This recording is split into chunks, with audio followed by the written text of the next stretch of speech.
I'd like to welcome all of you in this webinar.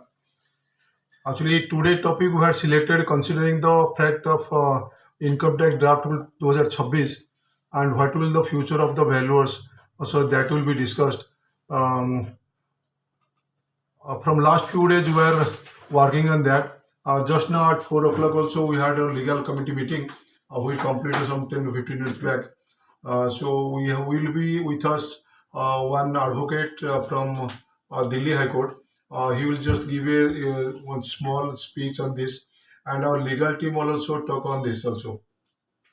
Considering the seriousness of the matter into account, we have decided to select this topic.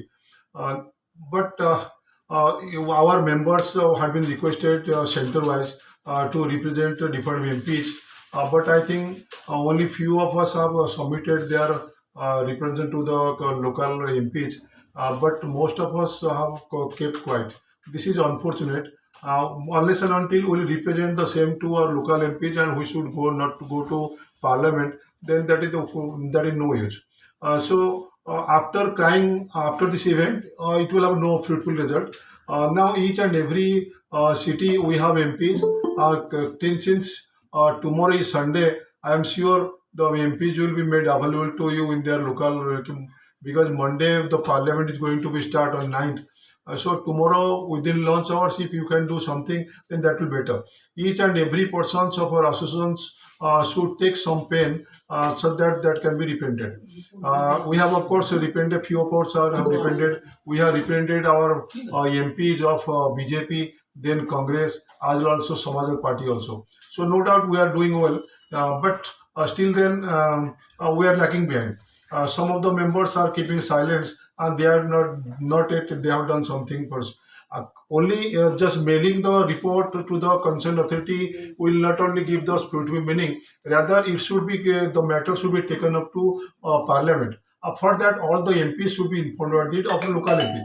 See, we have 9 member from 19 states, and we have member I think 480 or 490 members we are having. So each member, if we try, then it will give a good results. But I don't know how much of us have tried it, how much are not, and why they are not trying it. So each person, each valuers of India should take pain over it. The valuers of South India are also working hard because I am going through the photographs. They are also repented to MPs of their cities. Of course, they are supposed to go to finance minister, but till now they have not met. I think so. So our representatives should also go to the finance minister also. As far as IVA is concerned, we are doing a lot, and we are representing, and will represent also. Whatever the demand of the council members and the legal teams, we will work on that. And you are the part of us. So each and every members of ours and each and every valuers of throughout India should work on that to become success. Otherwise, it will be a very much trouble for all of us.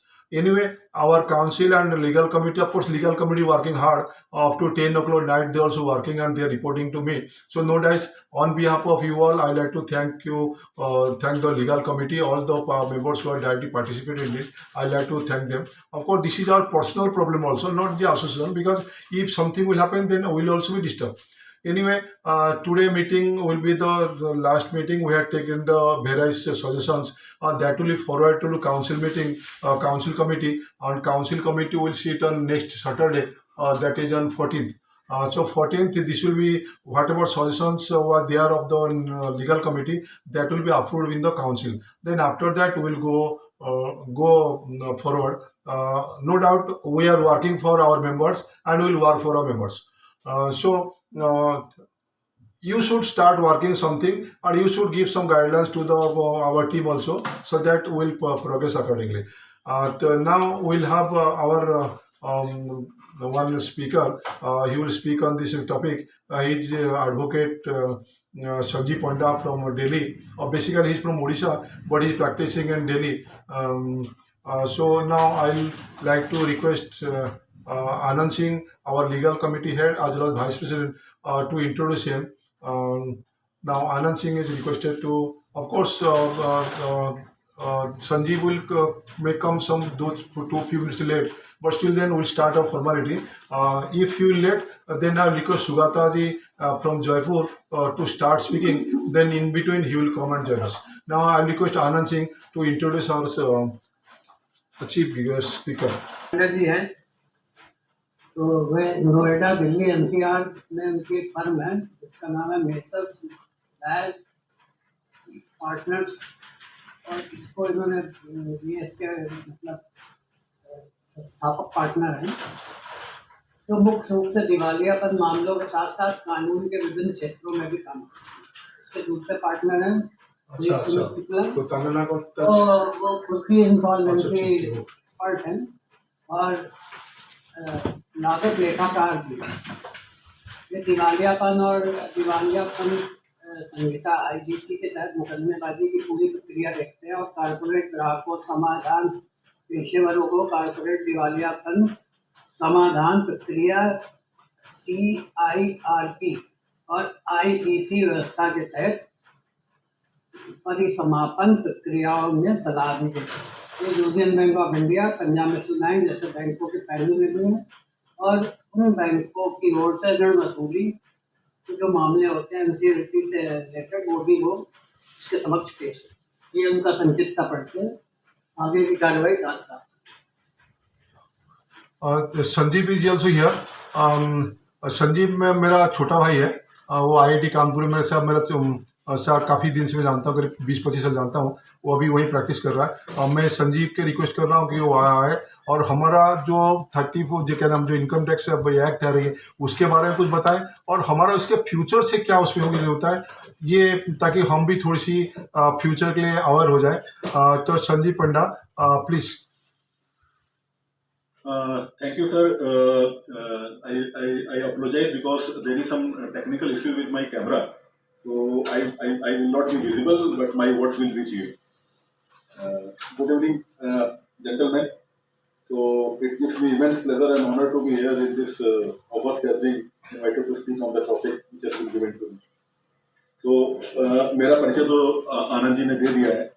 एक उसमें एक संक्षिप्त सा उसमें correction करना चाहूंगा। मैं लागत लेखाकार नहीं हूँ। I am not the cost accountant, but my partner is a cost accountant. He is also registered as a resolution professional with the IBBA. So we are advising basically CIRP, that is corporate insolvency resolution process and liquidation process. तो इन दो process में हमारा वास्ता valuer से पड़ता है, उस valuer से जो कि IBBI से रेजिस्टर्ड वैल्यूअर्स होते हैं। क्योंकि during CIRP the RP, it is incumbent upon the RP to appoint 2 registered valuers in each category of assets, that is land and building, plant and machinery, and security and financial assets, which has to be appointed.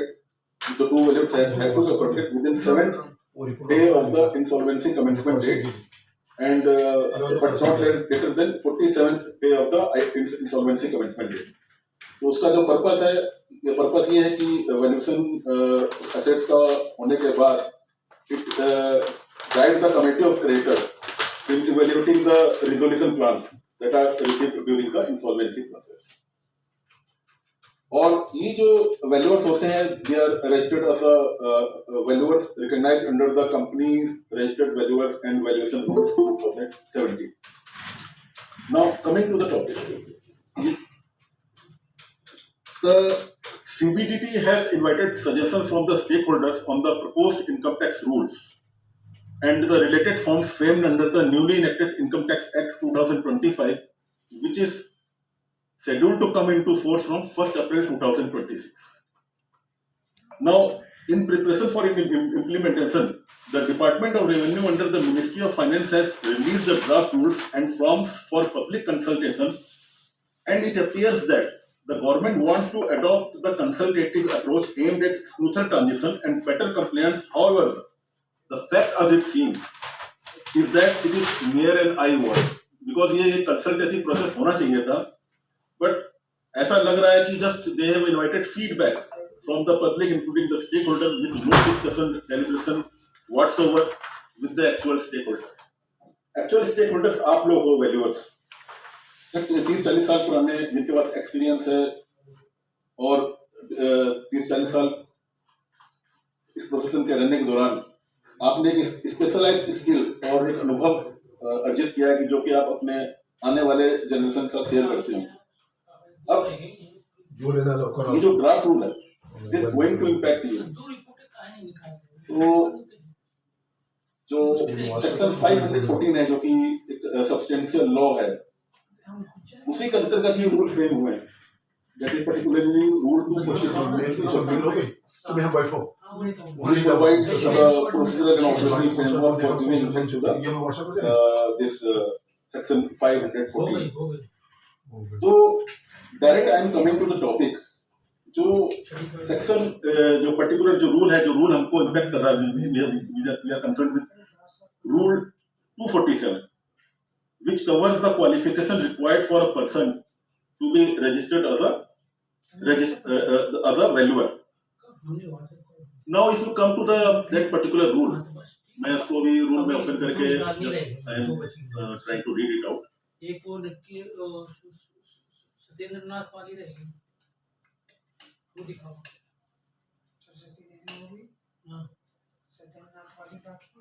इसमें जो rule 247 है, जिसकी heading है qualification of registered valuer for the purpose of section 514 of the act. इसमें सब rule 2 में they have given they have prescribed qualification for different category of assets। उसके बाद हम आते हैं जो हमको इफेक्ट कर रहा है डायरेक्टली, वो है आपका रूल सब rule 5 sub clause B and clause C. I am reading out clause 5. Notwithstanding anything contained in sub rule 1 to 4, no person shall qualify for registration as a valuer if he has been dismissed or removed from the government service, or he is not a valuer member of a valuer organization registered under the company's registered valuers and valuation rule 2017. तो ये एक restrictive clause है। Clause sub clause C, he is not been recommended by the valuers organization registered under the company's registered valuers and valuation rules 2017 of which he is a valuer member for registration as a valuer। तो ये आपके जो दो restricted clause है, ये आपको पूरा totally exclude करता है। So in practical जितने भी valuers हैं, now they have to root through the RVOs। Now at this stage let me clarify that the parliament holds the plenary power to legislate. They have the power because being the our representative, they can make the law, they can amend the law, they can repeal the law. But still, there is a scope of judicial scrutiny, which acts as a check on the illegal and arbitrary exercise of power by the parliament. So, normal course में क्या होता है? The parliament can make the law. The courts, their basic role is just to interpret the law.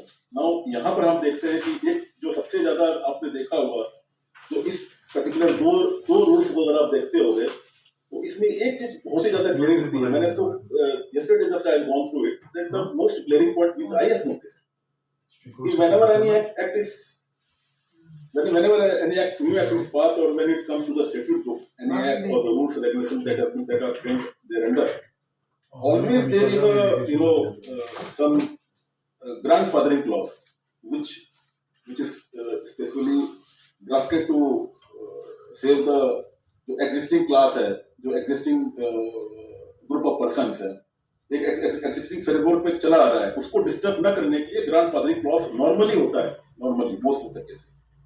इसमें वो बिल्कुल totally absent है। तुम देखा नहीं, फोटो देखो। अब यहाँ पर क्या है कि अगर एक इन्होंने टोटली एक बहुत बड़े ग्रुप के दिखाया था, उन्होंने एक्सक्लूड कर दिया विदाउट एनी रीजन। आपने अपने रिप्रेजेंटेशन सीपीटीटी को दिए, सिलेक्ट कमेटी को दिए, अब वो रूल में नीचे अगर नहीं आती है, जो रूल अभी हम पढ़ रहे हैं, it is pass as it is, that it is going to impact you all. तो मेरे हिसाब से अगर इसको हम देखते हैं, तो it has to pass 2 test, that is test of reasonable classification, जिसको हम बोलते हैं डॉक्ट्रिन ऑफ इंटेलिजिबल डिफरेंशियर। तो आर्टिकल 14 जो है, जो कहता है कि equality before law and equal protection of law, कि equal should be treated equals and equal law should not be applied to the unequals. यहाँ दो कैटेगरी के लोग हैं। अब इन्होंने क्या किया, जो आर्टिकल 14 है, it forbids class legislation but permits reasonable classification. अब यहाँ पर क्या है कि ये अगर देखेंगे कि ये दो, एक आपको एक्सक्लूड किया है वैल्यूज को, एक जो वही वैल्यू हो सकते हैं जो कि आरबीओ से रजिस्टर्ड हो, ये तो ये क्लासिफिकेशन कर रहा है, but whether this classification is reasonable और not, that is the main contention.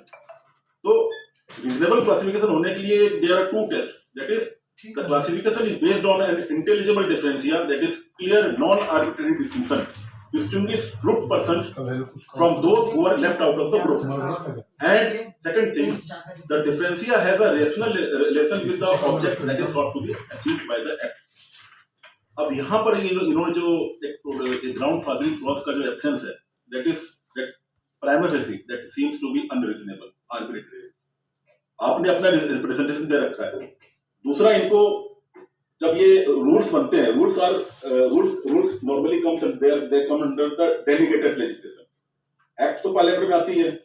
जब जो नॉर्मली रूल्स रेगुलेशन क्या होते हैं, ये एक कंसर्न स्पेशलाइज्ड जो मिनिस्ट्री होती है, फॉर एग्जांपल अगर एक माइनिंग लॉ बन रहा है तो उससे रिलेटेड रूल्स रेगुलेशन वो मिनिस्ट्री ऑफ माइनिंग बनाएगी, सो दैट उसके जो सब्जेक्ट एक्सपर्ट्स हैं दे मे बी इन्वॉल्व, जो जिनको किस सब्जेक्ट की समझ है वो उस रूल को बनाए। साथ में जो स्टेक होल्डर्स हैं, जो पर्टिकुलर रूल्स रेगुलेशन से जिनका जो प्रभावित होंगे, उनको बोर्ड पे लिया जाए और उनसे जो सुझाव, ताकि वो जो प्रैक्टिकल प्रॉब्लम्स है, जो कि समझते हैं 30-40 साल से तो वैल्यूअर्स हैं, they very well understand what are the practical challenges, what are the problems they are going to face in this particular rules that are going to be amended. So they should have been taken on board. उनके जो practical suggestions हैं वो उनको consider करना चाहिए था और वो जेन्युइन कंसीडर उनको लेना चाहिए था। इन्होंने क्या किया, जस्ट एक फीडबैक ले लिया आपसे, ईमेल आपने भेज दिया, बस आपको कहीं बुलाया नहीं गया, नहीं आपके सजेशंस मतलब ना कि कोई इसका प्रॉपर डिस्कशन हुआ, जो कि होना चाहिए था नॉर्मली, और इन्होंने ये रूल्स पास कर दिए।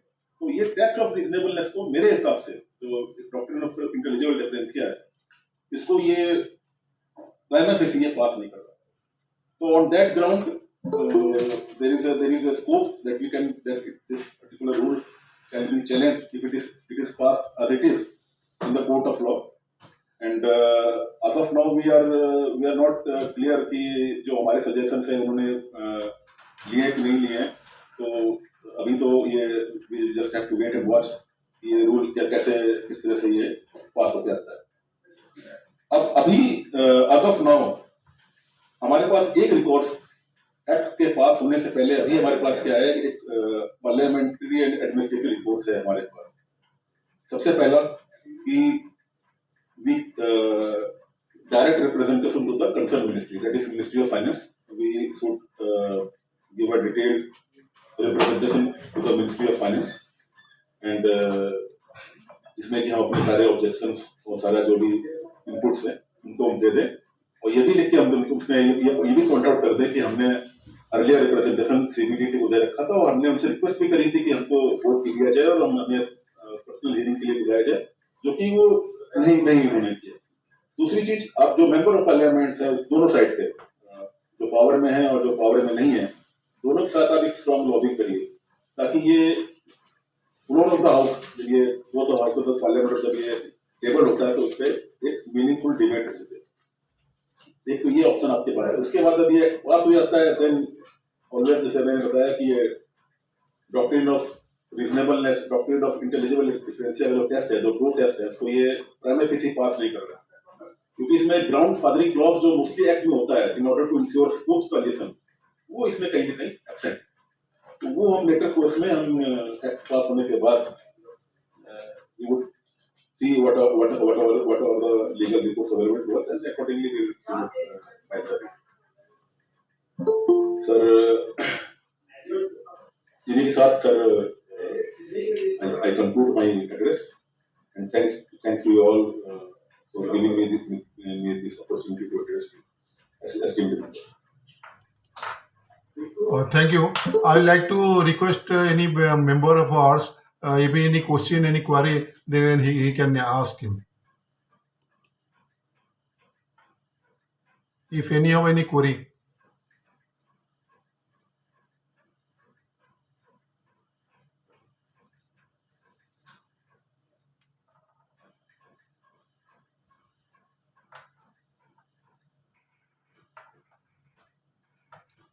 Now I'll request Sugata Vishwasi from Jaipur and Anand Singh, our legal head. Both of them should tell something about this, so that we'll also our members will get out of it. So Sugata ji, please start. मेरे ख्याल से आनंद जी अगर है तो Anand ji senior है and he is reading us actually ऐसा ना, पहले सीनियर बाद में आता है, चोर जूनियर पहले आता है। नहीं क्या आनंद बताओ, आनंद तो बार बार यही कह रहा है। Sir thank you everybody, good evening all my esteem friends and मेरे सीनियर्स। सर बेसिकली सारे पांडा साहब ने सारे कुछ बता ही दिया एंड इसके पहले दास साहब ने भी अच्छा ब्रीफ किया। तो अभी क्या हम कोशिश कर रहे हैं उसके बारे में थोड़ा सा मैं, मेरा हिंदी इतना अच्छा नहीं है, just bear with me if I am some mistakes in spelling Hindi. जो हम कोशिश कर रहे हैं बेसिकली दो दिशा में कोशिश कर रहे हैं सर हम। जो एक तो जो पर्सनल लॉबिंग जो है विद जैसे आपने वकील साहब ने बताया, जैसे with the honourable member of parliament from both opposition as well as the government, एक तो उनसे पर्सनल लॉबिंग करना एज वेल एज जो CBDT and minister of finance है उनको अप्रोच करना। दूसरा ये है जो बाकी हमारी वैल्यूअर फ्रेटर्निटी है, because AIVA has got presence of around 19 states, say around 500 plus 500 around members. Other than that, we have got huge large numbers of 30 valuers सारे इंडिया में फैला हुआ है। तो हमारी एक प्रयास में एक छोटा सा एक व्हाट्सएप ग्रुप हमने बनाए, प्लस पर्सनल कई लोग ज्वाइन नहीं हो पाए, सबको हम स्पेशली और साउदर्न स्टेट फ्रेंड्स उन्होंने काफी अच्छा रेस्पॉन्स किए, तो उनको हम एक ऑनबोर्ड करके प्रोसेस हमने चालू रखा है लास्ट 1 महीना से। मान के चलिए लास्ट ऑलमोस्ट 1 महीना हो गया, ये जो ड्राफ्ट रूल है ये नोटिफिकेशन में आया था एग्जैक्टली 1 महीना पहले। उसकी बाद से हमने प्रोसेस चालू किया इस चीज को धीरे धीरे करके, स्पेशली साउदर्न जो स्टेट्स है हमारी, वहां से जो डिफरेंट वैल्यू एसोसिएशंस है और मेनली जो इंडिविजुअल 34 वैल्यूअर्स है, even if some non-34 valuers also they have shown a great support to the cause। तो हमने दो तरीके से कोशिश कर रहे हैं, एक तो हम जो लीगल तरीके से प्लस ऑल द प्रोसीड्यूरल कोशिश कर रहे हैं, प्लस साथ में जो हमारी वैल्यूअर बिरादरी है उनको भी साथ में ले जाने की कोशिश कर रहे हैं, सो दैट हम एक समूह में मतलब इन्हें ग्रुप हम इसको चीज को एड्रेस कर पाए, क्योंकि हमारे रीच केवल मतलब 19 स्टेट्स में है, वो भी बहुत अच्छा स्ट्रॉन्ग रीच नहीं है। कुछ स्टेट में जैसे यूपी में बहुत अच्छा रीच है एंड अराउंड और भी आसपास के स्टेट्स में, बट बाकी स्टेट्स पे इतना नहीं है। तो साउदर्न स्टेट्स में जो हमारी साउदर्न वैल्यूअर्स है, साउदर्न स्टेट्स के जो वैल्यूअर्स है 34 वैल्यूअर्स, उन्होंने बहुत अच्छा रिस्पॉन्स कर रहे हैं, उनसे काफी अच्छा बातें हो रहा है, they understand things very well और वो लोग हमको बहुत अच्छा कोऑपरेट कर रहे हैं। ठीक है, तो ये दो तरीके से है हमारी काम चल रहा है और बाकी तो दास साहब अच्छा बताएंगे चीज को। और हम बहुत ऑप्टिमिस्टिक है, हम अपने जो डिजायर जो एजेंडाज है व्हिच हैज बीन फ्रेम्ड, हमने 3 बेसिक एजेंडा बनाया सारे लोगों से डिस्कस करके, with lot of public consultations, different लोगों से बात करके उनके सुझाव लेके, हमारी legal team as well as core committee अलग से डिस्कस करके, आप लोगों से personally as well as different webinar के थ्रू डिस्कशन हुआ। बाकी की जो 34 वैल्यूअर जो AIVA के पार्ट नहीं है उनसे डिस्कस हुआ, डिफरेंट फॉर्म में डिस्कस करके हमने 3 जो एजेंडा है जिसको हमने अपने बार ग्रुप में देख रहे होंगे, डिफरेंट लेटर्स की फॉर्म में आपके सामने आ रहा है, उसको फ्रीज किया गया। Basically you can call it somehow politically call it common minimum agenda. इन तीनों में हम बात कर रहे हैं बेसिकली। इसके अलावा भी कई सारे एस्पेक्ट्स है जो कि ये जैसे सर ने बताया, पंडा सर ने भी बताया थे, 246, 247, 248, 249 एंड फॉर्म नंबर 169, 170, ये 6 डॉक्यूमेंट है। इस डॉक्यूमेंट में बहुत सारे सजेशंस और ऑब्जेक्शंस हमारे थे जो कि 9 अटैचमेंट पे आप लोगों ने डिफरेंट लोगों ने जमा किए to income tax department till 22 actually. तो ये हमारी एफर्ट अभी तक है। बाकी दास साहब और बताएंगे आगे। Thank you sir.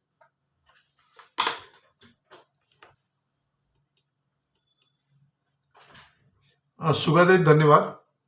एक्चुअली मेहनत आप ही लोग कर रहे हो, रात को 10-11 तक आप सुबह बात होती रहती है। तो बाकी तो हम लगे हुए हैं। अगर और किसी का कोई सजेशन है, देखो जो हमारा काउंसिल और लीगल का कहना है, जो मिस्टर पंडा ने बताया, we should approach to the local MPs and we should have political approach also. We are trying out our level best and I am sure all of you should be take party in this. अभी हमारे पास representation जो हम लोगों ने बताया, हमारे पास कांग्रेस का भी एमपी का आ गया, सपा का भी आ गया और बीजेपी का आ गया, और कोलकाता से वो तो टीएमसी का आना था, लेकिन शायद आज कोई रथयात्रा बीच थी इसलिए उन्होंने डाला था। तो इसलिए रिप्रेजेंटेटिव तो बहुत जगह से है, लेकिन फिर भी बहुत कम है। तो अगर थोड़ी सी अगर मेहनत करी जाए तो कल तक और कुछ आ सकती है। अगर आपको और कुछ सुझाव देनी हो, देखो सुझाव, छोटी सी सुझाव भी हमें आगे बढ़ने की बड़ी मदद करेगी। तो अगर आपका कोई सुझाव देना, हम तो काम कर ही रहे रात दिन। हम मेरे ख्याल हम देखा 8 फरवरी से लेके सब पहला मीटिंग 9 तारीख को हम लोग थी, 9 तारीख से लेके अभी तक हम अभी काम कर ही रहे। तो अगर आप लोग किसी का भी कोई सुझाव हो अगर दें तो हमारे लीगल कमेटी वाले बैठे हुए हैं, तो और उसको भी थोड़ी सी हम एक्सप्लेन कर दें और हम भी देख लें हम कहाँ तक आगे उसको बढ़ सकते हैं। और प्लीज जो सीटी से लोग हैं, तो सबसे अनुरोध है कुछ ना कुछ सुझाव जरूर दें ताकि हम उसको मैटर को टेकअप कर लें, प्लीज।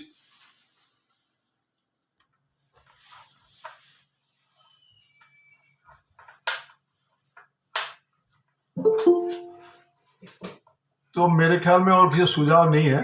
तो जो कॉमन एजेंडा है, जिसे सुगता जी ने बताया कि एक्चुअली हम लोगों ने शायद 6-7 मीटिंग्स हम लोग कर चुके हैं। दो तो हम लोगों ने किया पूरा ऑल ओवर इंडिया बैलोट्स को लेके। तो सबको लेके जो कॉमन एजेंडा बात हम हो रही है, और 3 कॉमन एजेंडा शायद तो मेरे ख्याल में है। नंबर 1 ये तो ग्रैंडफादरिंग क्लॉज है। नंबर 2 आपका आरवीओ वाली बात है कि we don't need RVO, we should not be under the control of the RVO. ये मेन एजेंडा मेरे ख्याल सबकी है। और नंबर 3 जो थी वो एजुकेशन क्वालिफिकेशन के ऊपर है। अभी कुछ ऑफिसर से हमारी बात हुई, जैसे मैंने लीगल कमेटी मीटिंग में कहा, क्योंकि वो भी मिनिस्ट्री में थे, फाइनेंस में थे, तो उनके बातें क्या है, उनका दिमाग हमने स्टडी करी, तो उसी से हम लोग काम कर रहे हैं। तो हमारा जो कॉमन एजेंडा है पूरा ऑल ओवर इंडिया का वेलोर से जो रूट जो निचोड़ है, ये निचोड़ 3 है। नंबर 1 कि हम ग्रैंडफादरिंग क्लॉज के हिसाब से, जैसे आपका क्या ना इंश्योरेंस सर्वेयर की या आर्किटेक्ट वालों की, या फिर आपका जैसे आईपीसी से बीएनएस हुई, उनकी जैसे जरूरत नहीं पड़ी, उनको एग्जिस्टिंग करी गई। तो हमारा जितना भी 34 AB का रजिस्टर्ड वैल्यूर है, उनको सभी को सरकार माने और उनको किसी के आरवी के अंडर में उनको एंट्री न करे। मतलब जो आज तक में जो भी 34 AB रजिस्टर्ड वैल्यूर है, उनके साथ वो कुछ न करे और उनको एप्लीकेशन देके उनको आश्योर कर ले, मतलब किसी का अंडर में जाना कोई जरूरत नहीं। जहाँ तक टेक्निकली बात हो रही थी, एक्चुअली हमारा आज कभी आधे घंटे बहस हुई थी, मतलब डिस्कशन हुई थी एक बहुत बड़ा ऑफिसर से। तो उनका कहना था कि आपका टेक्निकल अपग्रेड होना जरूरी है। तो हम लोग का कहना था, जो लीगल ऑफिस सजेशन है, कि हमारे पास टेक्निकल वर अपग्रेडेड। देखिए हम आइभा का, जहाँ तक आइभा का मेंबरशिप का सवाल है, जो हम हर महीने 2-2 घंटे का वेबिनार करते ही करते हैं और हम लोग सीखते हैं, हम लोग टेक्निकली नॉलेज लेते रहते हैं, हम अपना टेस्टिमोनियल पढ़ते हैं, मैगजीन पढ़ते हैं, किताब पढ़ते हैं, हम पढ़ते रहते हैं, कोई ये नहीं पढ़ते हैं। तो इसलिए हमारे पास टेक्निकल बैकग्राउंड ये ना सोचे जाए कोई भी कि ये तो मतलब कि 34 AB वाले कुछ नहीं पढ़ते हैं, कुछ नहीं जानते हैं, ऐसा नहीं है। हम लोग we are more well qualified. Experience के साथ साथ हमारे पास टेक्निकल नॉलेज बहुत सारा है और टेक्निकल नॉलेज के लिए association, all India well association हर महीने टेक्निकल सेमिनार, मतलब वेबिनार भी करता है और सर में टेक्निकल मंथली नेशनल सेमिनार भी करता है। इसलिए जहाँ तक टेक्निकल का नॉलेज है, हमें इतना नहीं कि ज्ञान नहीं है। और हम लोग को ये जरूर है कि जैसे आप हमको जैसे आरवीओ हमें 1 घंटे पढ़ा के और लेते हैं कि पॉइंट देते हैं, हम कह रहे हैं हम 2 घंटे तो हम पढ़ा रहे हैं भाई। अगर देखा जाए हम 6 बजे से लेकर 8 बजे 2 घंटे तो पढ़ते ही हैं, और with the presence of some external agency and the chief guest जो सम बैंक्स एंड। तो इसलिए पढ़ाने में मतलब कम कुछ नहीं, हम तो किसी मेंबर से पैसा लेते नहीं। तो इसलिए जहां तो टेक्निकल नॉलेज है हम आरवीओ से कहीं ना कहीं आगे हैं। आरवीओ ही क्लेम करता है कि हम नॉन प्रॉफिट ऑर्गेनाइजेशन है, उससे ज्यादा हम कहेंगे आप तो 400 रुपया पर क्लास लेके आप 12 पॉइंट के लिए 48 रुपया 500 रुपये लेते हो, हम तो 1000 लेके हम पूरा 12 क्लास ही पढ़ाते हैं। इसलिए आप नॉन प्रॉफिट ऑर्गेनाइजेशन हो, हम नॉन प्रॉफिट बताइए। तो इसलिए जहां तो टेक्निकल ऑर्गेनाइजेशन वाली बात है, आईवा कहीं किसी से कम नहीं है, ना आप लोग भी कहीं किसी से कम हो, तो इसलिए हमें आरवीओ को जरूरत नहीं है। एक मुद्दा जरूर उठाई थी उन्होंने, क्योंकि वो बड़ी सीनियर ऑफिसर थे, हमारे उड़ीसा की थे वो, तो उनका कहना था कि आपका जो है ना कोई टेक्निकल इंस्टीट्यूट के आपके अंदर होना चाहिए। तो हमारा क्वेश्चन ये था, आरवीओ कौन सा टेक्निकल इंस्टीट्यूट है? भाई आरवीओ का भी लिमिटेड दायरा है। आरवीओ में जो आपका डायरेक्टर है उससे शायद 25% 30% शायद टेक्निकल लोग हैं, बाकी नॉन टेक्निकल भी हो सकते हैं। हम 34 AB वैल्यू, हम खाली हम नहीं 34 AB नहीं कह रहे, हम जो कह रहे जो भी वैल्यूअर है दे आर बीटेक होल्डर। अगर IBPS से पास आउट है तो 5 साल का एक्सपीरियंस है, अगर इनकम टैक्स है तो 10 साल का एक्सपीरियंस है। 10 साल के बाद जो लोग जिसका बाल सफेद हो गया वो तो 30 साल का एक्सपीरियंस है। तो इसलिए हमारा अंडर, हम जिसके अंडर में काम कर रहे हैं तो वो भी तो उसी से क्वालिफाई होना चाहिए ना। तो हमारा उनका ये पॉइंट था कि हम जैसे हम लोगों ने मतलब CCIT के अंडर अभी तो हम काम करते थे, हमको उन्हीं के अंडर काम कर ले जाए, वो हमारा कंट्रोल में तो बने। जैसे मान लो कुछ शहर में CCIT नहीं है, CIT है, तो CIT को थोड़ी कर दीजिए। और उसे टेक्निकल नॉलेज क्या है बताइए। हम अगर मान लीजिए अभी देखो, हम आज सभी मैं जो ज्ञान बता रहा हूँ हमारा लीगल कमेटी से ज्ञान लेके बता रहा हूँ, मेरा एक डुप्लीकेट कॉपी है मतलब। तो जैसे मकान बना रहे हैं, मकान जैसे पहले बनती थी अभी ऐसे बन रही, कोई नया टेक्निकल थोड़ी कुछ आसमान से को टपका दिया मकान बन गया, ऐसा तो नहीं। उसके बाद जैसे हम इनकम टैक्स से काम करते हैं, कैपिटल गेन का काम करते हैं, उससे कोई टेक्निकल जो जितना नॉलेज है उससे कहीं ज्यादा तो नॉलेज की जरूरत नहीं है। भाई हम आज तक इनकम टैक्स डिपार्टमेंट हमसे कंट्रोल करता था, अभी क्यों नहीं? हम तो इस सवाल ही पूछते ना उनको जो आरवीओ इस पे ज्यादा इसके एंट्री कर रहे हैं। और फिर जैसे आर्किटेक्ट एसोसिएशन का एक गवर्निंग बॉडी है, उनका सेंट्रल में एक ही है, तो हर स्टेट में एक एक हो गया या सब सेंटर हो गया। जैसे हमारे इंस्टीट्यूट यूनिवर्सिटी है, हमारा हेडक्वार्टर कोलकाता में, उसका स्टेट सेंटर लखनऊ में, और बाकी जगह पे 8-10 हमारा लोकल सेंटर हो गया, ऐसा हर स्टेट में। तो why not you start such type of association जहां पे आप चाहे नेशनल इंस्टीट्यूट ऑफ वैल्यूअर्स करो, जो भी कुछ करो, you make it such type of platform where the valuers will control it. ये नहीं कि एक आरवीओ, आप एक आरवीओ नहीं है। अगर हम इंस्टीट्यूट इंजीनियर्स का बात करते हैं, आर्किटेक्ट से बात करते हैं, वहाँ है कितना? एक है। उसका गवर्निंग बॉडी तो एक ही है ना। अगर इंस्टीट्यूट करेंगे वो गवर्निंग एक ही कोलकाता में। अगर आप आर्किटेक्ट काउंसिल आर्किटेक्ट करें उसका गवर्निंग एक ही है, 2 नहीं है, 14 नहीं है। तो गवर्नमेंट को शायद ये जानकारी शायद कम है कि हमारे पास जो भी आरवीओ है वो एक नहीं है, 14 है। और उसका जो क्या नाम, जो गवर्निंग बॉडी है, जो उनका स्केलेटन है, वो कैसे है वो किसी को नहीं पता। तो मैंने उनसे कहा, क्योंकि आज ये जो मैं डिस्कशन कर रहा हूँ उनसे आधे घंटे का डिस्कशन, क्योंकि वो भी बहुत सीनियर ऑफिसर है, तो उनसे डिस्कशन करने पाते निचोड़े। जैसे उन्होंने कहा कि भैया आपको टेक्निकल नॉलेज लेना चाहिए, मैंने कोई दिक्कत नहीं, आप कर लो टेक्निकल नॉलेज। वो IIT बात कर, मैंने IIT छोड़ो, IIT तो हर जगह नहीं होगा भाई। कोई अगर वैल्यूएशन काम कर रहा है और IIT कानपुर में है तो कानपुर थोड़ी आएगा। आप सिस्टम बना लो, गवर्नमेंट इंजीनियरिंग कॉलेज से हम अपना पढ़ा लो, कोई दिक्कत नहीं भाई। हम आप 18 घंटा या 12 घंटा 14 घंटा ऑनलाइन पढ़ाते हो, हम उतने घंटे आपका ऑफलाइन पढ़ने तैयार है, उसका पैसा हम आपको देना चाह रहे हैं, लेकिन हम देंगे सरकार को। तो ये हमारा आज आधे घंटे उनसे डिस्कस होने बाद, उनके बाद जो उनसे डिस्कस वो मैंने हमारा लीगल कमेटी रखा, तो लीगल कमेटी ने सजेशन लिया। तो हमारा कहना मतलब ये, हम टेक्निकली कोई कमजोर नहीं है, हम technical sound enough and experience is much more means much lot. तो हमें अगर ट्रेनिंग लेनी होगी, मैंने उनसे कहा जैसे कानपुर है, आप कानपुर कमिश्नरी के अंदर फिर मान लो हर कमिश्नरी की, कानपुर हो गया, झांसी झांसी हो गया, गोरखपुर कमिश्नर गोरखपुर हो गया, जो सेंटर जो कमिश्नरी है भाई, अलग अलग स्टेट जगह पे तो नहीं हो सकती, प्रैक्टिकल संभव नहीं कंट्रोल करने के लिए। या तो CCIT के अंदर जो कॉलेजेस है आप उनके कंसिडर करो, हम वहाँ पढ़ेंगे जाके, हम कोई जरूरत नहीं, बुढ़े हो गए वहाँ 2 घंटे खाएंगे पिएंगे, सुबह भी पढ़ेंगे शाम पढ़े, कोई दिक्कत नहीं, पढ़ेंगे तो गवर्नमेंट से। लेकिन हम सरकारी, हम इतना साल करने बाद 34 पास करने बाद, बीटेक होल्डर होने बाद, कोई हमारे पीछे MTech भी होंगे, कोई PhD भी होंगे, इतना करने बाद हम किसके अंडर कंट्रोल होंगे? RVO. What is RVO? They have no qualification. और जिनका नो, अगर आप कह रहे हो अगर गवर्नमेंट कॉलेज अगर किसी को सैंक्शन करता है, कोई कॉलेज भी है, उनका बाकायदा फ्रेमवर्क है, एक गवर्निंग बायलॉज है, कि आपका इतना एरिया होना चाहिए, जो लोग आर्किटेक्ट हो उनको ज़्यादा जानकारी होगा, ये कमरा इनका 20 या 25 होना चाहिए, इतना लैब होना, इतना होना चाहिए। तो आरबीओ का भी कुछ गाइडलाइन होना चाहिए, नहीं होना चाहिए? अगर आप आरबीओ इतना 30,000 के वैल्यूर्स को, जो इनकम टैक्स के रजिस्टर जिनका 30 साल का उम्र है, जो बाल पक गया, उनको कंट्रोल करेगा, उनका ही तो कंट्रोलिंग होना चाहिए। क्या सरकार को ये जानकारी नहीं होना चाहिए कि वो कितना फीस कलेक्ट कर रहे हैं? वो भी तो मानक होना चाहिए। क्या सरकार को ये उन्होंने नहीं चाहिए कि हम इंडिया भर में कितना हमारा पास एसोसिएशन है, कितना आरबीओ है? जैसे हम अगर करते हैं कि ये गवर्निंग बॉडी होना चाहिए, गवर्नमेंट तो एक ही होना चाहिए ना भैया। अगर वैल्यूअर है तो गवर्नमेंट एक ही होना चाहिए, उसका सेंटर अलग अलग जो हो जाए, कोई हर स्टेट से हो जाए और सिटी में हो जाए, लेकिन गवर्नमेंट तो एक ही हो।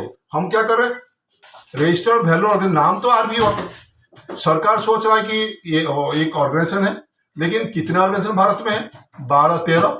और सभी का जो सेटअप, सबका जो पॉलिसी है अलग है, सबका स्केलेटन अलग है, सबका जो बॉडी लैंग्वेज अलग है, सबका फ्रेम फी स्ट्रक्चर अलग है। ऐसा क्यों? आप अगर देखे हो, कोई अगर एनआईटी आईआईटी का पढ़ रहा है, फीस तो लगभग बराबर है ना, बोला लगभग बराबर है, तो ऐसा तो क्यों नहीं हो रही? सब अलग अलग है। आपके पास उनको कंट्रोल करने अथॉरिटी नहीं है। मैं बहुत सारे आरबीओ जो आरबीआई से क्या आरबीआई करके जो आरबीओ पास में बहुत सुना। अभी हम लोग गए थे हमारा लोकल एमपी पास यही कानपुर में, तो एक वैल्यू ने रोना शुरू कर दिया। हमने क्या हो गया भैया? बोला 75,000 रुपया डिमांड कर रहे आरबीओ ने, 75,000 प्लस जीएसटी 18%। हम जो है साल भर से कोई काम ही नहीं किया, हम 75,000 कहाँ से लें भैया बताओ? हमने झगड़ा हो गई। बोला ये मुद्दा भी तो सरकार को सुनना चाहिए। सरकार कान बंद कर रखा है, लेकिन हम वैल्यू को उनके अंडर करें क्यों करेंगे? तो इसलिए हम चाह रहे हैं हम सभी लोग मेहनत करें, कम से कम दिल्ली वाले, क्योंकि हम पार्लियामेंट को जो जानना है, पार्लियामेंट को खबर करनी है, तो हम दिल्ली वाले से ज़्यादा अपेक्षा करते हैं, दिल्ली और आसपास के एरिया की, कि कम से कम उनको भी सहयोग हमको मिले और वो कुछ ना कुछ हम बताएं कि वो हमें क्या सपोर्ट कर सकते हैं, ताकि हम कुछ आगे इसको जो है ना कुछ आगे बढ़ाएं। नहीं तो होगा क्या, फिर हम वही सरकार का जीसा करते रहेंगे, आरबीओ का भी जीसा करते रहेंगे। वो आपसे 50 जैसे वो कह रहा था 75,000, कल को जो रूल पास हो जाए कहीं भैया 75 नहीं भैया भूल जाओ, वो जमाना चला गया, महंगाई बढ़ गई, अब पेट्रोल डीजल बढ़ ही रहा है, तो हमारा फीस ही पड़ गया 1 लाख रुपये दो, फिर क्या करोगे? और किस पे रोगे? कुछ है नहीं, रोने के है नहीं, क्योंकि हम सरकार ने पास कर चुका है। तो इसलिए अभी समय है, अभी हम चुपचाप अपने घर में न बैठे, हम आगे बढ़े और जितना जिससे हो पाएगी, चाहे हम राजनीतिक हो या एडमिनिस्ट्रेटिव हो या कहीं पे भी हो या प्रेसबाजी हो।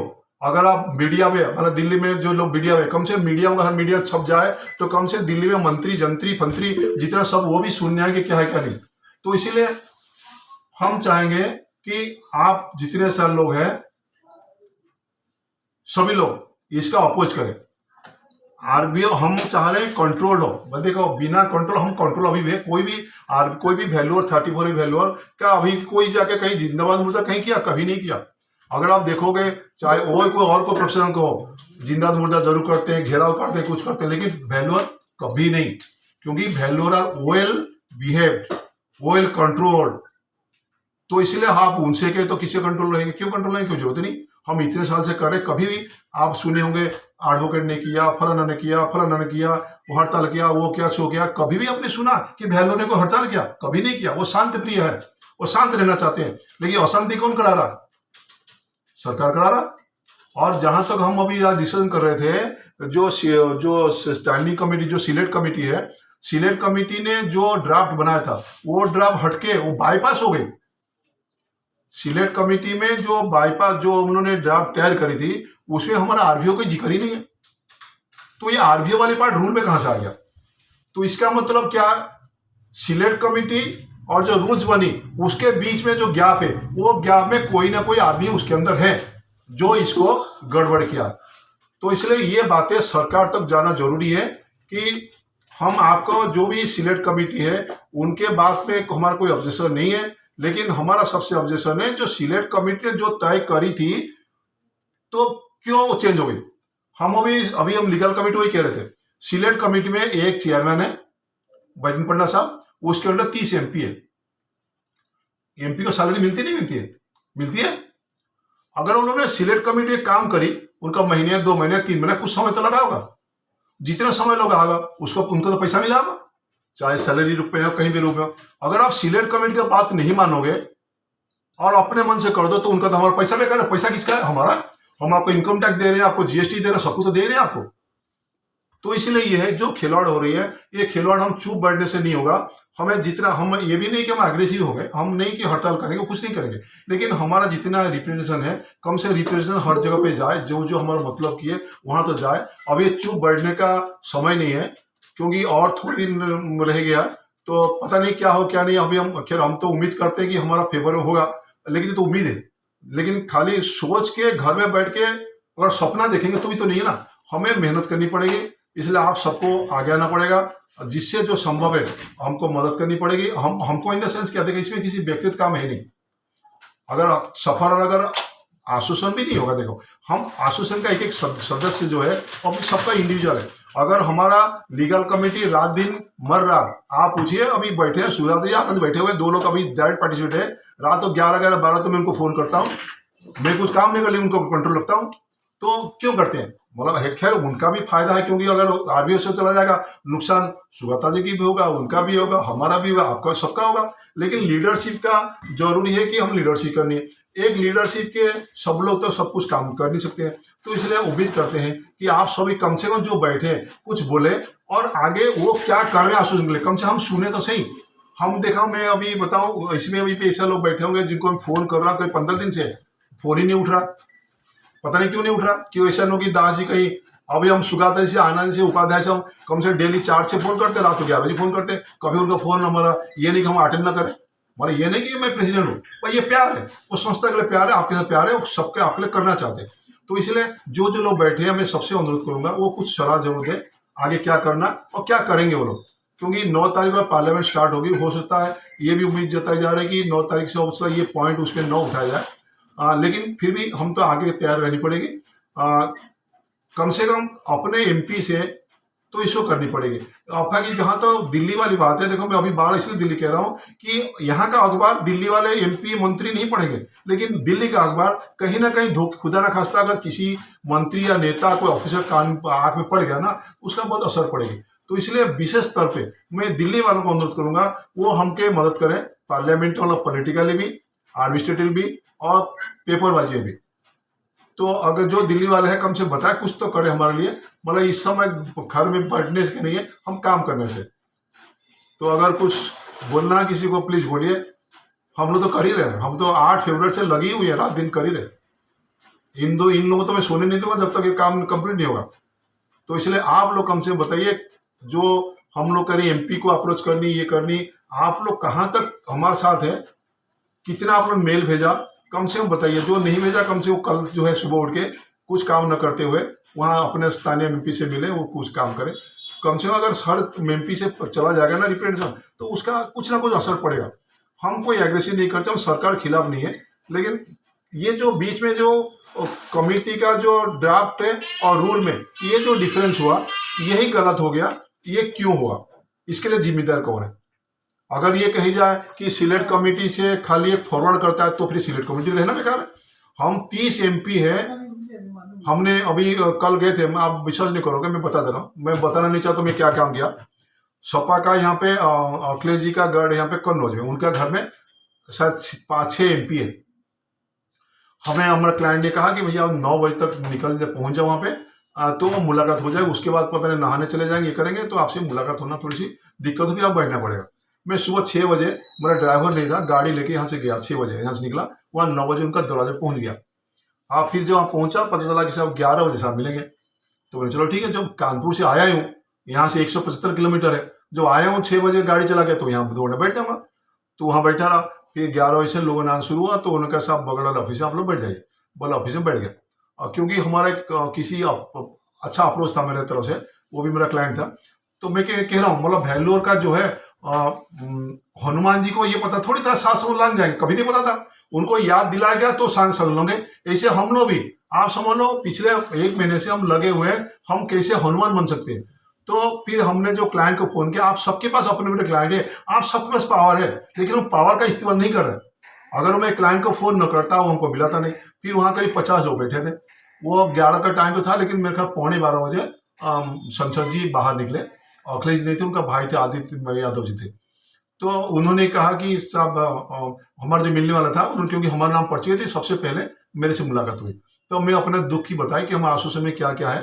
जो सिलेक्ट कमेटी में उनका भी 2 सदस्य है, और दोनों सदस्य में से एक जो एमपी है उन्होंने भी हमारे फेवर लेटर लिख चुके हैं। हमारा अम्बेडकर का जो हमारा सदस्य है, मेंबर है, मैं उसको बहुत बहुत धन्यवाद दूंगा कि वो कहने बाद तुरंत रात को मैंने कहा और सुबह उन्होंने लेटर लिखवा के हमको भिजवा दिया। तो हमें ऐसे चाहिए धुरंधर आदमी जो काम कहो तो तुरंत करके दे।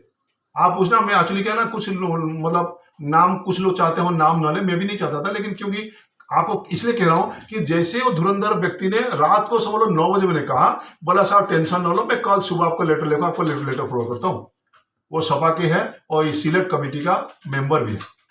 तो हमको उन्होंने वादा किया कि साहब टेंशन न लो, हम इसको देखेंगे, हमारा आप पार्टी कार्यालय आ जाओ तो वहां इसको हम फॉरवर्ड करेंगे, हम इसको कैसे अपोज करेंगे। आपके साथ निहायत ही गलत हुआ, ये उन्होंने सबके सामने कही। तो ऐसे ही शब्द भी आप लोग भी अपने अपने पार्टी से कह सकते हो, मतलब कहला सकते हो। तो हमारे पास सबके पास पावर है, ये नहीं कि कोई किसी का बिना पावर है। आप मान लो वैल्यूएशन करते हो, अभी तो काम हो गया, पहले जमाने में 8-10 प्रॉपर्टी वैल्यूएशन करते थे, कोई ना कोई तो परिचय निकलता ही था। तो ऐसे परिचय में ऐसा परिचय होगा जो ठीक जगह पहुंचा देगा। तो इसलिए रात भर आप सोइए, चिंता करके सोइए कि आपका परिचय कहाँ का जहां पे ऊपर तक पहुंचा सकता है। तो हाथ जोड़ के निवेदन आप सबके है, मतलब मेरे लिए नहीं है, आपके लिए नहीं है, पूरा परिवार के लिए, पूरा वैल्यू इंडिया फैमिली के लिए, पूरा इंडिया के लिए, कि आप सोचिए, प्लानिंग करिए कि आपका अप्रोच कहाँ तक है, कौन मदद कर सकता है। क्योंकि अगर हम थोड़ी सी पीछे हट जाएंगे फिर जिंदगी भर हटते चले जाएंगे और कोई कुछ नहीं होगी। आरबीओ जितना रुलाएगा आप रोते रहोगे और तभी आईबा भी कुछ नहीं कर पाएगा। मजबूरी है, क्या करोगे, जो रूल पास हो जाएगा तो फिर आप क्या करोगे। अभी ये भी जो डाउट हो रही है कि ये पार्लियामेंट, अभी तो खैर निश्चित हम चल रहा कि होता है पार्लियामेंट, लोकसभा ही जाएगी, राज्यसभा जाएगी और उसके बाद फिर अप्रूव होगी, प्रेसिडेंट से होगी, साइन होगी, ऐसा कुछ चल रही है। लेकिन कुछ मन में डर भी है क्योंकि आजकल ताली मार के बिल पास हो आती है, अगर ऐसा हो गया तो भी दिक्कत है। तो इसलिए हमें हर चीज से होशियार होना चाहिए। क्योंकि हम देखो, हमारे साथ हमारा परिवार मतलब 5 लोग हैं, हमारे साथ 5-6 लोग काम करते, उनका परिवार है, तो ये वैल्योर के साथ कम से कम 30-35 परिवार जुड़े हुए हैं। अगर हम 40,000 मेंबर है, वैल्योर है, तो 40 इंटू आप सब गुना कर लो कितना लोग अफेक्टेड होंगे। तो इसलिए अभी 2-4-6 दिन जो भी है, अभी तो खैर 9 तारीख को संसद चलेगी, लेकिन उससे ज्यादा कुछ सोचता डिसीजन हो ना हो, ये जैसे बात हो रही है, लेकिन फिर भी हम आगे के लिए तैयार होनी पड़ेगी। आपका जहां पे यहाँ तक आप दिल्ली पहुंचो, अपना एमपी से फोन करो, कुछ करो, लेकिन कुछ करो जरूर, चुप न बैठो। ये हम सबको निवेदन करते हैं, आश्विन तरफ से, मैं व्यक्ति तरफ से, अब सभी बंधुओं के तरफ से, पूरा ऑल ओवर इंडिया आपको ताकत बैठे, आपको ताकत है, पावर है, सोचने वाली बात है। हनुमान जी को पता नहीं था वो 700 लोग पार जाए, कभी पता था, लेकिन उनको कही गई भैया आप करो, आप तर जाओ। ऐसे मैं कह रहा हूं, आप कर सकते हो, करो, ये हमारा आखिरी मौका है। अगर नहीं कर पाएंगे बस ठीक है, फिर जय राम जी की और कुछ कहने होगी। सरकार तक, प्रशासन तक, प्रेस मीडिया तक खबर पहुंचाना है हम सबकी जिम्मेदारी। इससे ज्यादा मैं कुछ कहूंगा नहीं। अगर आपसे कुछ कहना हो तो फिर आप बताइए।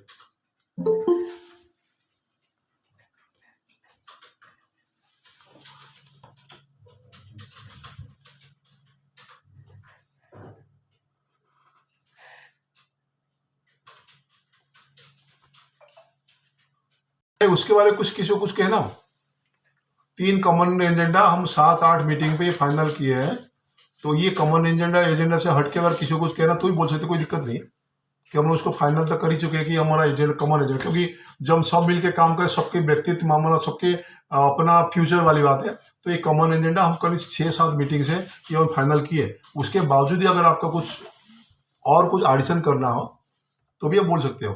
मतलब मैं चाहता हूँ जब ज्वाइन किए खाली सुनिए मत, बोलिए जरूर।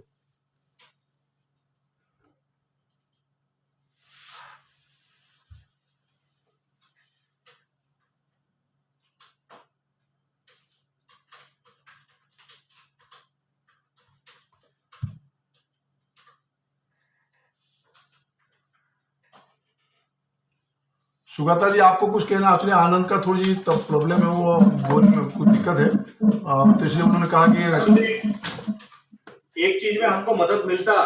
मेरे पास अभी मेरे 28 मेंबर जुड़े हुए जी। एक्चुअली देखिए, आज की जमाना सोशल मीडिया का है जी। दबाव तब बनता है जब एक पर्सनल अप्रोच होता है, लॉबिंग होता है, पैसे की ताकत होता है, प्लस दूसरा एक बात है सोशल मीडिया का बहुत बड़ा जोर होता है। आपको पता ही है, सब लोग वी आर वेरी सीनियर्स, हम सब सर एक्चुअली एक इंस्टाग्राम और एक ट्विटर, या जिसको हम एक्स बोलते हैं आजकल, ये दो चीज, मैं अपनी बात करूं, मेरे को नहीं आता है sir, but I know the utility, मेरे को नहीं आता फ्रैंकली। तो अगर ये कोई मेंबर्स जो इसमें आज अवेलेबल है इस मीटिंग में, ये दो चीज हैंडल करने में अगर जिस एक्सपर्ट है, आइडर इंस्टाग्राम या ट्विटर एक्स जो भी है, मेरे ख्याल से इंस्टाग्राम और ट्विटर में अगर उसको अपन ट्रेल कराएंगे या फ्लोट करेंगे, मेरे ख्याल से पब्लिक जो अपने सोशल मीडिया में कुछ चीज जाएंगे। थोड़ा सा लेट हो गया इस बारे में, हम पहले कर सकते थे, मेरे ख्याल से हम आज से 15-20 दिन पहले कर सकते थे, बाद जहां जगह वही सपेगा। ये चीज पर्सनली मेरे को नहीं आता है सर, सोशल मीडिया वाला पार्ट में देख रहा हूं, बट ये इंस्टाग्राम और ट्विटर मेरे को नहीं आता है। If can somebody help us out, तो दास साहब का मतलब उनको कोऑर्डिनेट करके AIVA का एक ट्विटर अकाउंट खुलवा दे, वहां से फिर कैसे करना है इनको थोड़ा सा गाइड कर दीजिएगा। अगर ये चीज को somebody is expert in this, मेरे को नहीं आता है both Instagram and Twitter, these are the very powerful social media tools है, यही बोलना चाह रहा हूँ सर।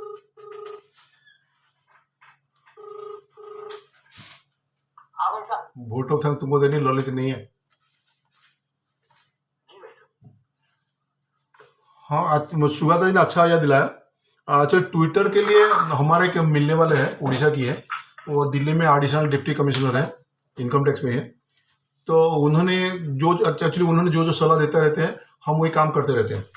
तो आज सलाह में एक सलाह उन्होंने ऐड कर दी कि सर आप ट्विटर अकाउंट में डालो। ट्विटर में होने से भाई वो तो थोड़ी सी अनऑफिशियल होगी, लेकिन उससे क्या होगी, सबकी आंख खुल जाएगी। तो इसलिए हम आज से अभी तक सोचा नहीं था, क्योंकि उन्होंने कहा, क्योंकि अच्छा ऑफिसर है, दिल्ली में पोस्टिंग है, तो उनके एडवाइस में हम लोग काम कर रहे हैं। तो फिर हम लोग लगे हुए हैं उस पर। तो इसलिए सुगाता जी हम लोग चिंता में है कि ये होना चाहिए। अगर आप लोग सभी लोग भी अपने अपने ट्विटर अकाउंट में डालें, तो उनका कहना था कि प्राइम मिनिस्टर ऑफिस में जो ट्विटर जाती है वो शायद तुरंत प्राइम मिनिस्टर ऑफिस में दिखता है, और फाइनेंस में दिखता है, और इनकम टैक्स वाले भी दिखते हैं। तो इसलिए ट्विटर अकाउंट में पोस्ट करने से ये अनऑफिशियल ही है, लेकिन इसमें ना सभी जान जाएंगे क्या हो रहा नहीं हो रहा।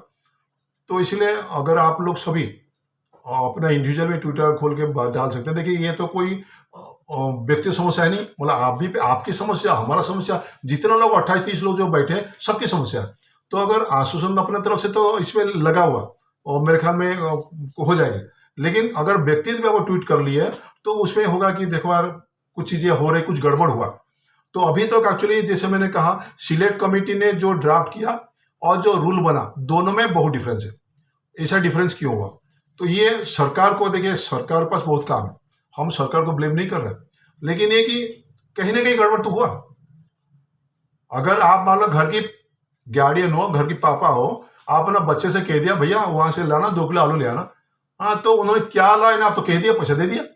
तो सरकार ने कह दिया भाई काम करना, सरकार ने अपना स्टेक होल्डर को बुला लिया, लेकिन उसके अंदर क्या हो रहा नहीं हो रहा, वो आलू जाके दुकान से लाया, कहीं नीचे गिरा था, लाया क्या क्या था, कैसे मालूम है? तो इसलिए ये चीजें, इतना बड़ा देश में सरकार को इतना कंट्रोल करना हौसला, मतलब थोड़ी दिक्कत हो रहा हो। तो सरकार को ये जानकारी देना है तो हमारा, क्योंकि हम अगर एक रेस्पॉन्सिबल सिटीजन होने नाते अगर कहीं कुछ गलत हो रही है तो इन्फॉर्म करना है तो हमारा जिम्मेदारी है। कल को सरकार कहेगा, कोई भी कंसर्न ऑफिसर कहेगा भैया अगर इतना गलती आपने पाया, क्या आपने हमसे कभी खबर किया कि गलती हुआ? नहीं किया। क्यों नहीं किया? तो इसलिए जो गलती हो रहा है उसको भी सरकार तक पहुंचाना भी हमारी जिम्मेदारी है, क्योंकि हम एक रेस्पॉन्सिबल सिटीजन है। गवर्नमेंट ऑफ इंडिया का रजिस्टर्ड वैल्यूअर है, हम वैल्यू से, हमारा रिपोर्ट में लाखों करोड़ का फाइनेंस होती है, तो जाहिर सी बात हम रेस्पॉन्सिबल पर्सन है। तो ये रेस्पॉन्सिबल पर्सन होते ट्विटर बना के हम अपना इंडिविजुअल तरफ से कोशिश करना भी जरूरी है। हम तो आसू लेवल से हम स्टार्ट कर रहे हैं, क्योंकि हम किसी के, देखो किसी का गाइडलाइन से तो हम काम करनी पड़ती है। तो आज ये पॉइंट उन्होंने उठाए, तो आज से सुबह से हम लोग इसमें लग गए थे। जैसे सुगाता का ये पहले से करना चाहिए था, लेकिन कुछ जैसे हमने लिस्ट बनाई क्या करना नहीं करना, अभी पता ही नहीं था। तो अभी जितना दिन किया उसमें हुआ कि कहाँ पे क्या अप्रोच है, क्या नहीं, सब हो गया। तो इसे आगे कोई जरूरत पड़ेगी वो अप्रोच हमारे काम में आएगी। तो लेकिन ये कि जहां तक ट्विटर अकाउंट बांट है, आप अपने अपने स्तर से भी अपना घर में अपना बच्चों से कह के इसे भी कर सकते हैं ट्विटर में। एक में मैं एडिशन कर दूं, दास साहब ने कह दिया, जो ट्विटर हैंडल में जो भी हम डालेंगे ना, it is official sir. Actually मैं आपको बता देता हूँ, Twitter as well as Twitter में ऑफिशियल है। मतलब इसको जितना मैं समझता हूँ, इसमें टैग किया जाता है। जैसे फॉर एग्जांपल आपने ट्विटर में कुछ चीज डाले, सपोज एक कोई पेपर्स डाले, जो भी आपका ऑब्जेक्शन है, सजेशन है, जो भी आपका ग्रीवेंसेस है, तो कॉन्सर्न जो डिपार्टमेंट है, ऑफिसर है या मिनिस्टर है या मिनिस्ट्री है, उसका टैग करेंगे। मतलब समथिंग लाइक आप एक मेल कर रहा है, सब देख रहा है मेल को, बस मेल को बीसीसी भी किया हुआ है सबको और कॉपी किया हुआ है उनको, समथिंग लाइक दैट। ऐसे मूव करता है ट्विटर एक्चुअली, जितना मैं समझता हूँ। सो बेसिकली ये ऑफिशियल है, this is not unofficial, is official. अर्थात आप ट्विटर ट्वीट करेंगे कोई आपकी प्रॉब्लम को या कुछ भी करेंगे, obviously within the law of the land. हम जो काम कर रहे हैं within the law of the land, as a citizen of India हमारे पास पूरा अधिकार है। कोई चीज बन रहा है जो हम स्टेक होल्डर है, डायरेक्ट स्टेक होल्डर है, उस पर हम अपने ऑब्जेक्शंस और क्लैरिफिकेशन डाल सकते हैं। So we are within the very much periphery of the law, हम लीगल उसके अंदर है। तो वो चीज हम ट्विटर में डालेंगे, टैग करेंगे, निर्मला सीतारमण मैडम है या नरेंद्र मोदी जी है या हमारी मिनिस्ट्री ऑफ फाइनेंस है या रवि अग्रवाल जी है जो कि हमारी चेयरमैन साहब है सीबीडीटी का, या और भी ऑफिशियल्स है, या न्यूज़पेपर को आप टैग कर सकते हैं जो फाइनेंशियल टाइम्स है, इकोनॉमिक टाइम्स है, they are related to the economy, because this subject we are talking about is very much related to the economy. ठीक है ना? तो ये सारी चीज करेंगे तो किसी न किसी नजर में तो पड़ेगा ही पड़ेगा। एंड दोबारा बता रहा हूं, ये ऑफिशियल है, कोई दिक्कत वाली बात नहीं है। पूरा चीज जो हमारी रिप्रेजेंटेशन है, that can be tweeted, that can be tag to somebody, उसको प्रोटेक्ट कर सकते हैं। ये है, जैसे कई बार आपने सुने होंगे, अखबार में पढ़े होंगे, जैसे आप सपोज मैं भी किया था एक बार, मैं तो खुद नहीं कर पाया, मैंने किसी को बोला था, वो कर दिया था, इमीडिएट होता। तो क्या हुआ था, मेरे वाइफ ट्रेन में आ रही थी, इस कमिंग, और पानी नहीं था, 3 घंटा हो गया, उस सेकंड एसी में पानी नहीं है, और सब लोग चुपचाप बैठे हुए। तो मेरे को फोन करके बोले तू कुछ, मैं क्या करूं? फिर मेरे दिमाग में ट्वीट कर सकते हैं इसको, तो मैंने किसी को बोला, उसे रेल मिनिस्ट्री को ट्वीट किया। आप यकीन नहीं करेंगे, आधा घंटा बाद नेक्स्ट ट्रेन में, जो स्टेशन में ट्रेन है ना, वो पानी बोला और आके लिखा के लेके गई मेरे वाइफ से, मेरा प्रॉब्लम सॉल्व हो गया। That is because of that tweet that has been tag to railway ministry and Ashwini Vaishnaw साहब। ये है ट्विटर की ताकत, इसलिए कह रहा हूं। ठीक है, थैंक यू। मेरे ख्याल और किसी को कुछ कहना नहीं है, तो लेकिन जाने से पहले सबसे मतलब अपनी मन ही मन संकल्प कर लें कि कुछ ना कुछ हमारे लिए आंसू में कुछ ना कुछ करें। तो कैसे भी अप्रोच ढूंढे, लॉबिंग बनाए।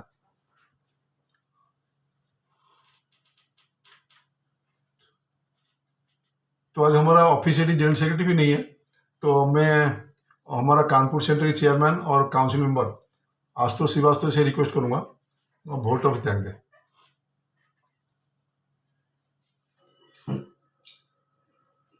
हाँ हेलो, हाँ थैंक यू सर।